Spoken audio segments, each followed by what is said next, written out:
I never thought words could kill, until mine did. It's strange how something as simple as a sentence, just a few spoken words, can become a weapon sharp enough to cut deeper than any knife. I have replayed that night in my mind 1,000 times, retracing every moment, every syllable, every pause between us, trying to find the exact second when I could have stopped it. But I can't change the past. I can only live with it. Daniel was always a quiet man, the kind of person who carried the weight of the world in his eyes, but never let it slip from his lips. He was steady in a way that sometimes felt comforting, sometimes infuriating. He didn't raise his voice. He didn't argue the way I wanted him to. When I threw my words at him like daggers, he didn't throw them back. He just took them, absorbed them like a sponge, and let them sink into him. I used to think he was strong because of it, that his silence meant he was above my anger, that he wasn't as affected as I was. But now I know the truth. Silence is not strength. Sometimes silence is surrender. Our marriage wasn't always like this. There was love once, real love, the kind that made me feel safe.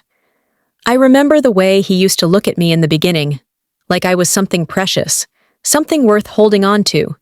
He would reach for my hand in the car, leave me notes in the kitchen, whisper stupid little jokes in my ear just to make me laugh. I remember the way he held me at night, his arms around me like a shield, like nothing in the world could touch us as long as we were together. But love doesn't always fade in obvious ways. Sometimes it erodes so slowly that you don't notice until it's already gone. The fights started small. A forgotten chore, a missed phone call, a late night at work that turned into an argument about priorities. Little things that built up over time, piling on top of each other like bricks, until there was a wall between us that neither of us knew how to break. The love turned into resentment, into exhaustion. I wanted him to fight for us, to push back, to show me he still cared. But every time, he just stood there, absorbing it all in that maddening silence. That night was no different. It started over something stupid. The dishes in the sink. I had worked late, come home exhausted, and found the same mess waiting for me that had been there in the morning. I felt the anger rise in me before I could stop it, hot and bitter, and before I knew it, I was saying things I shouldn't have said. I told him he was useless, that I was tired of carrying everything alone, that I felt like I was married to a ghost. And then, in the heat of the moment, I said the words that will haunt me for the rest of my life. Maybe I'd be happier if you weren't even here. The second the words left my mouth, I felt the air shift. The room went silent, heavier than it had ever been before. He didn't say anything, didn't react the way I expected him to. No argument, no protest, not even a sigh of frustration. Just a long, quiet stare, his eyes dark with something I couldn't name. Then, without a word, he turned and walked away. I should have stopped him. I should have said something, anything. But I didn't. I was still too angry, too caught up in the storm of my own emotions to see what was really happening.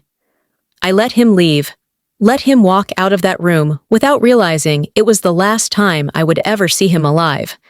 By the time I woke up the next morning, his side of the bed was still untouched. The house was too quiet. The air felt wrong.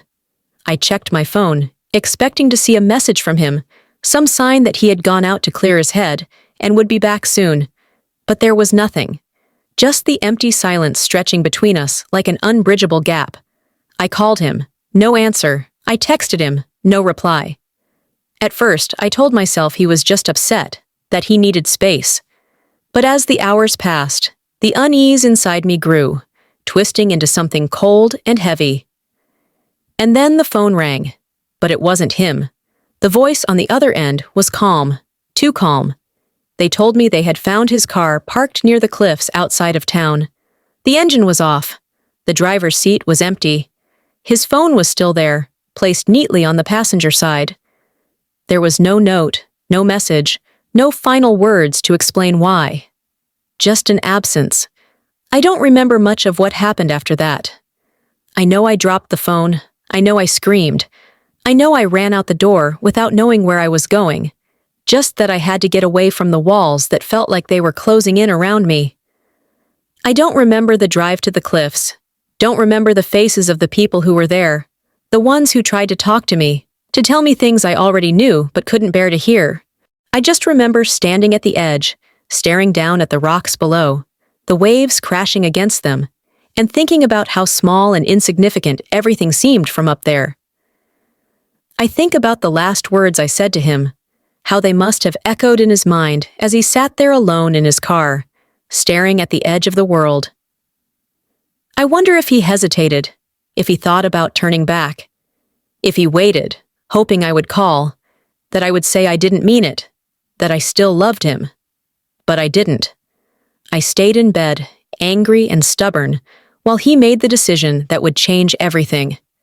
Now, all that's left are the words I can never take back, words that will haunt me for the rest of my life, whispering through every quiet moment, reminding me of what I've lost.